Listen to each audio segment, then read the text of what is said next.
3 pass ছেলেকে royalty আছে মানে 14 পুরুষ বসে খাবে, মরে গেলে এর ছেলে পাবে, ছেলে মরে গেলে নাতি পাবে, নাতি মরে গেলে নাতির ছেলে পাবে, নাতির ছেলে মরে গেলে নাতির নাতি পাবে। কোনোরকম নামটা সই করতে পারি।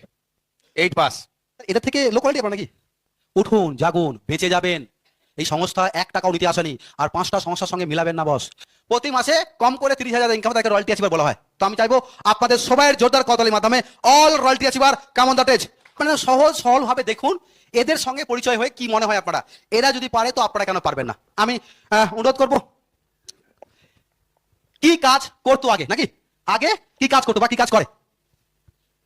আগে পুজো পদ্ধতি করতাম, লেবারের কাজ করতাম, রাজমিস্ত্রি কাজ করতাম, বেকার ছিলাম, রাজমিস্ত্রি কাজ করতাম, রড শাটারিং এর কাজ করতাম, জাঙ্গিয়ার কাজ করতাম, রেলওয়ে সার্ভিস, রাজমিস্ত্রি।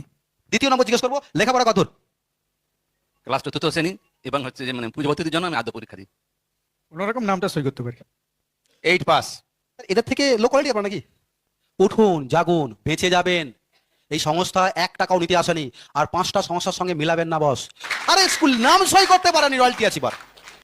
HS pass. অ্যাকচুয়ালি 5-এ 3 বছর আর 6-এ 3 মাস।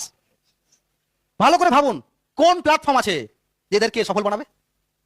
ক্লাস 3। এগুলো সব নিদর্শন হওয়ার মতো, ভুল বলছি আমি?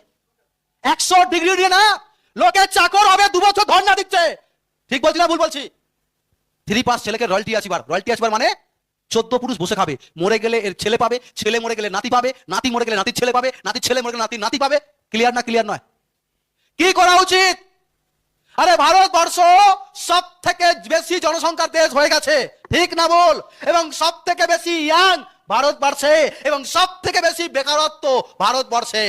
আসুন এই মিশনের সাথে আপনাদের সবাই সাথ চাই, সবাই সামিল হন, সিরিয়াস হন। এই যে কোয়ালিটির মানুষগুলো যদি আসতে পারে, 100 ডিগ্রি নিয়ে মানুষ চাকর হওয়ার জন্য লোকে দৌড়ে দৌড়ে ধর্ণা দিচ্ছে, আমাকে চাকর বানাও, আর এই সংস্থা মালিক বানাচ্ছে। কি করা উচিত? মাধ্যমিক পাস, গ্রাজুয়েট, মাধ্যমিক পাস। ক্লিয়ার না? ক্লিয়ার না বিষয়টা? আমার একটা ছোটবেলা থেকে ইচ্ছা ছিল সারা জীবন কি কাজ করতে হবে সকাল থেকে উঠে, সেই জ্বালাটা এখান থেকেই দূর হতে পারে কিছুদিন কর্ম করে, তো সেই রকম একটা ইচ্ছা নিয়ে শুরু করেছিলাম। ক্লিয়ার না? ক্লিয়ার নয়? বাকি সবাইকে বলবো এই বিজনেসটা করতে গিয়ে আপনার সমস্যা কি হয়েছিল, একটা শব্দ। সমস্যা যাকে বলতে যাই না বলতো। আমার অ্যাকচুয়ালি বাড়ি থেকেই বেশি সমস্যা ছিল। বড় সমস্যা বাবা ছিল। বেশিরভাগ মানুষ দাম বেশি বলতো। আমার মা বাবা যেহেতু টিচার, সমস্যাটা আমার মা বাবার কাছ থেকেই হয়েছিল ভীষণ। ফ্যামিলিগত সমস্যা একটু ছিল। আমি যেটা আপনাদের সঙ্গে অকিবাল কথা আছি যে এরাও আপনারা যে সমস্যার মধ্যে পড়বেন বা পড়ছেন, এরাও সেই সমস্যার মধ্যে দিয়েই কিন্তু বড় হয়েছে। সমস্যা থাকে, এনারা রয়্যালটি অ্যাচিভার হয়েছেন, সুরক্ষিত আয় করে। সুরক্ষিত আয় মানে লেখক গায়ক সায়েন্টিস্টরা যারা আয় করে, বংশ পরম্পরা ইনকাম আসবে। এরা যদি মারাও যায় এদের ইনকাম কিন্তু বন্ধ হবে না, বংশ পরম্পরা আসতে থাকবে। তো চলুন আপনাদের জন্য এনাদের কাছ থেকে 1 লাইনের একটা করে মেসেজ। শিক্ষাগত যোগ্যতা নেই, আমি যদি এগিয়ে আসতে পারি, আপনারা কেন পারবেন না? সমস্যা থাকবে, সমস্যা ছাড়া ভালো কাজের কোনো কদর নেই। অন্ধকার না হলে দিনের কোনো যেমন কদর থাকে না। স্ত্রী বলছে, ভাই বলছে, ছেলে বলছে, ওগা দেখা আছে, ওগা শোনা আছে, কত লোক ফেল হয়েছে, কিন্তু আমরা যে পাস যে করেছে তাদের দিকে আর লক্ষ্য রাখি। পাসটা হচ্ছে কম লোকেই করে, ফেলটা বেশি লোকেই করে।